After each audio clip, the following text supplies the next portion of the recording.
Meus amigos, eu vou ficar maluco. Eu irei ficar maluco antes de qualquer análise técnica, antes de falar sobre o jogo, antes de qualquer coisa. Queria dizer um chupa Cássio, queria dizer um chupa Matheus Pereira, chupa Caio Jorge. Eu queria dizer Gabigol é o nosso novo Barleta. E Hugo Souza, você é gigante. Você é o cara que vai chegar e tem a capacidade de ultrapassar o Cássio. Tem, tem. Dois pênaltis pegados, meu amigo. Dois pênaltis pegados. Eu não vou gritar, porque eu moro em condomínio. Capaz de eu tomar multa, então eu não posso. Minha mulher até fechou a janela aqui. Não posso gritar. Mas vai tomar no cu como eu odeio ser corintiano, velho. Pode gritar porque mora em apartamento. Moro em apartamento e é isso. Como eu odeio ser corintiano. Como eu amo ser corintiano. Puta que pariu. Passou, mano. Parei. Parei. Vou pegar a faixa do Memphis e não sei onde tá. Meu amigo, o que dizer? O que dizer? O que dizer? Eu tô louco. Eu tô louco. Eu tô maluco. Tem noção disso? Olha isso aqui. Ó. Tem noção? Cara, vamos lá. Vamos respirar? Vamos pensar? Depois dessa euforia, mini euforia, porque vocês não viram como eu tava aqui, porque eu não faço live. Vamos pensar. Vamos analisar o jogo, tá? Esse jogo análise emocional agora. Esse jogo não era o jogo do Corinthians. Puta, como não era? Esse jogo, a partir principalmente do segundo tempo, só era protagonismo. Sabe a história do protagonista? A história do protagonista fuzeiro que ganha na casa dos caras de novo? Era isso que estava acontecendo. Bola na trave do Bidon, no travessão do Bidu, defesas impossíveis do Hugo, chute do Garro, do Memphis, Yuri perdendo gol. Assim, era a história de protagonista, a história de anime do Cruzeiro. Real, era a história de anime do Cruzeiro. Mas acontece que a gente não vive no anime, meu amigo. A gente não vive no Naruto. A gente vive no mundo real. E no mundo real, o Corinthians acabou de levar 33 milhões para casa. E o Cruzeiro, com a sua campanha épica, fica no cheiro de título. Não sei se ele ganhou o Campeonato Mineiro esse ano, também não me importa. O que importa é que a gente passou. Que agora daqui a alguns minutos, começa Vasco e Fluminense para a gente decidir quem será o nosso adversário. Dito isso, vamos para a análise técnica do jogo. E vai ser bem resumido, eu acho. Mas um primeiro tempo nojento do Corinthians. Nojento. Primeiro tempo preguiçoso, pífio, fraco, infantil, dorminhoco. Um primeiro tempo horrível do Corinthians. Nossa, como jogou mal. Como jogou mal. Jogou tão mal que o nosso destaque foi o Bidu. Bidu que marcou o gol do 2-1. Foi o destaque do jogo pela parte do Corinthians. Mas uma zaga, um meio de campo, não acho que nem a zaga, mas um meio de campo de Bidão Martinez e Maicon, que foi o do jogo passado, deixando o Lucas Silva, capitão dos caras, um corredor enorme. Andar. Os caras andavam no primeiro tempo, andavam e faziam o que quiser. Tomar um gol só foi pouco no primeiro tempo. A questão é Hugo Souza. Essa é a questão que não existe explicação. Não existe explicação porque esse cara faz com a gente. O que ele faz pela gente, por a gente, né? A gente toma gol no primeiro tempo e volta pro segundo, graças a Deus, com a volta de Ranieri e a entrada do Garro. Porque depender de passe certo do Martinez não dá. E depender de pique do Carrilho também não dá. O cara é extremamente técnico. A bola gruda no pé dele, mas ele não consegue mais correr. E no segundo tempo, a gente melhora. Mas a gente consegue em 6 minutos tomar um gol na qual estava tudo certo. Tudo certo para fazer uma linha de impedimento normal. Uma linha de impedimento que era só você ir para o meio de campo, de tanto que o ataque as linhas da zaga estavam avançadas.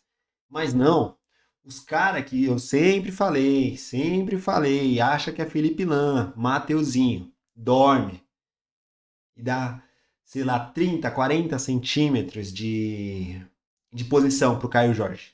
Dorme.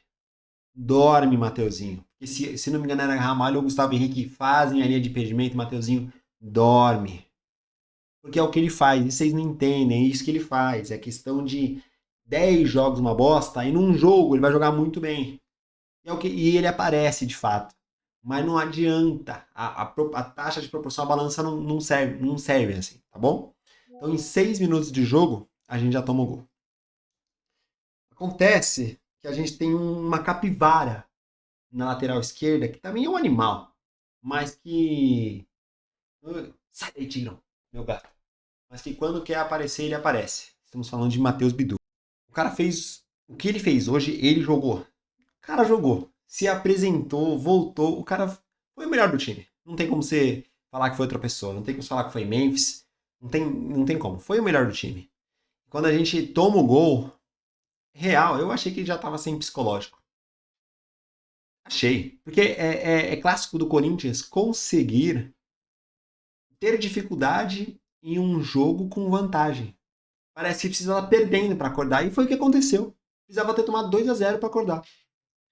E quando acorda e tem aquele gol do Bidu, graças a Deus foi o Bidu que cabeceou. Porque se fosse o Yuri chutando aquela bola, e ele ia isolar. Ele ia isolar. Ai não, o Yuri... Não, ele ia isolar. Ele ia isolar. E isso que ia acontecer. Daí pra frente, meu amigo, foi uma chuva, a história do protagonista do Cruzeiro. Foi uma chuva de perder gol. Bola do Bidu na trave. Bola do Bidu no travessão. Ah, e detalhe sobre o gol. Obrigado, Cássio. Porque um frango desse é nóis. Tempos de Corinthians. Então assim, meu amigo. E a gente vai para os pênaltis. Mas antes, falar do primeiro batedor de pênalti e falar dele. Volto a repetir. Já deu de Yuri Alberto, meu amigo. Vende agora. Não tô falando, assim, eu não tô falando do Yuri Alberto de 2023, 24, né, que tava mal, que não acertava, que ele tentava e não acertava. Este Yuri não tenta. Ele não tenta, cara. A jogada do Yuri, se não me engano, ele fez isso poucas vezes, fez diferente disso poucas vezes no jogo de hoje. A jogada dele é ele pegar na linha de fundo e tocar pra trás. Não é correr, não é chutar, não é dar trabalho, é pegar e tocar pra trás. Essa é a jogada do cara. E o que jogou o Memphis Depay hoje foi um absurdo também, tá? O que o Memphis jogou muito. Então a gente vai pros pênaltis e, cara, é o Cássio, velho. Nem pode, o Cássio não é o mesmo de 2012. Não é o mesmo de 2015. O cara não tem impulsão nenhuma, mas é o Cássio. A gente tá falando do maior pegador de pênalti da história, que pra mim é o maior ídolo da história do Corinthians. A gente não tá falando do Donelli, do Felipe Longo, não tá falando do Renan, sei lá. Ele não tá falando desses caras. Ele não tá falando, desculpa o termo, nem de Ronaldo Giovanelli. Ele tá falando do Cássio. E é o Cássio, velho. E assim, como bateu mal o Yuri Alberto. Puta que pariu, como chutou mal. Mas aí é que tá. Se tem um Cássio de um lado, a gente tem o Neneca. O Hugo Souza do outro. E os caras do grupo do Corinthians aqui até falou, o Gabigol vai perder. E eu não acreditei, não. O Gabigol é um puta batedor de pênalti. E como ele ajudou o Corinthians. Puta que pariu, um novo Barleta. Sacramentado, Gabigol, novo Barleta. Fechou, todo mundo concorda. É isso. E assim, mano, tirando a batida do Yuri, puta merda, todo mundo chutou muito bem. Garro, Gustavo Henrique, Memphis Depay, Breno Bidon. Nossa. Amigos, olha, como eu falei, não tem muita análise técnica a falar disso aqui, porque o Corinthians jogou muito mal. Nossa, no primeiro tempo jogou muito mal, no segundo acordou, mas não foi suficiente, porque a gente perdeu, não esqueçam disso, tá? A gente perdeu. A gente não vai ganhar essa Copa invicto. Entende? A gente perdeu. Essa é a grande verdade. Passamos, mas perdemos. Vai ter TV de bastidores lá do Corinthians, mas perdemos. Tá entendendo isso? É mais uma vitória dos caras na nossa casa. Fiquem com isso na cabeça. E vamos para a final contra Vasco ou Fluminense. A final será no Maracanã. Ou seja, primeiro jogo em casa. Se o primeiro jogo em casa por esse primeiro tempo aqui, entende? Não tô querendo ser pessimista não, mano. Não tô querendo ser pessimista, tô querendo ser real. E a verdade do Corinthians é essa. Tá com vantagem, dorme. E não sei, mano. Não sei se pra final eu iria com o Yuri Alberto. De verdade, não... Nossa, que vontade de ir com o Dieguinho ou com o Vitinho, cara. Ou até com o Guinegão. Que vontade. Mas assim, cara. Corinthians, estamos na final. Estamos na final. 33 milhões pra casa. Quanto disso vai pro Memphis não me interessa. 33 milhões de reais na conta. E com certeza, tá? Com certeza eu tô, olha, são 8h34 quando eu tô gravando isso agora, tá? O jogo acabou faz pouco. Com certeza vai aparecer algum lance pros caras chorar, tá bom?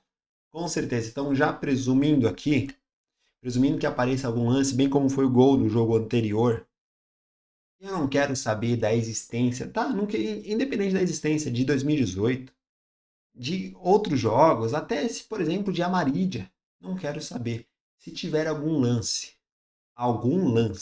no qual o Corinthians tenha sido favorecido, isso atrapalhou o placar, eu quero que se exploda. Não quero saber, meu amigo. Não quero saber. Os caras não têm moral pra falar uma coisa. Nenhuma.